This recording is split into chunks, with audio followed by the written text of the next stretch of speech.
Et je suis certain que ces situations, même si elles sont anciennes ou qu'elles sont dans un autre contexte et dans un autre monde, elles peuvent tout à fait nous rejoindre aujourd'hui, en 2025.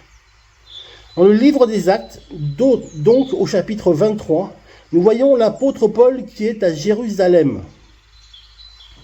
Il est devant un tribunal. Il a été arrêté et il doit s'expliquer.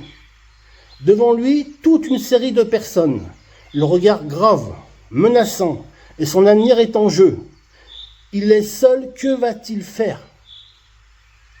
Durant la nuit, nous dit cette parole extraordinaire au verset 11, le Seigneur va lui apparaître en songe.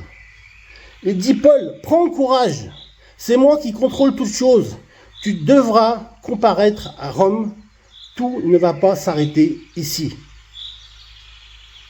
Il y a une suite à cela, et c'est moi qui contrôle la suite.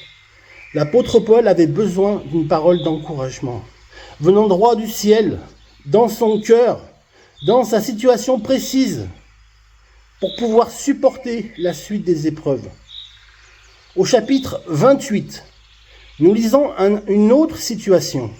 La vie va continuer. L'apôtre Paul est prisonnier en route vers Rome, avec d'autres prisonniers.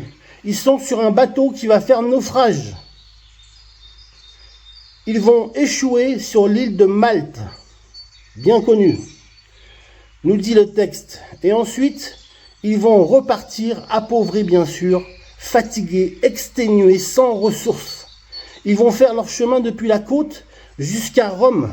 Cette longue route à tout le monde va fatiguer tout le monde. Tout le monde est fatigué, exténué. Cette longue route a touché des chrétiens. La situation dramatique et éprouvante de l'apôtre Paul va toujours, non seulement Dieu bien sûr, mais beaucoup de chrétiens qui vont entendre parler de cela et qui vont être transformés, qui vont bouger et être en route depuis Rome pour rejoindre le cortège des prisonniers. En fait partie l'apôtre Paul. Et le texte est tellement simple, tellement précieux, tellement merveilleux, car il va dire, Paul, en les voyant, reprit courage.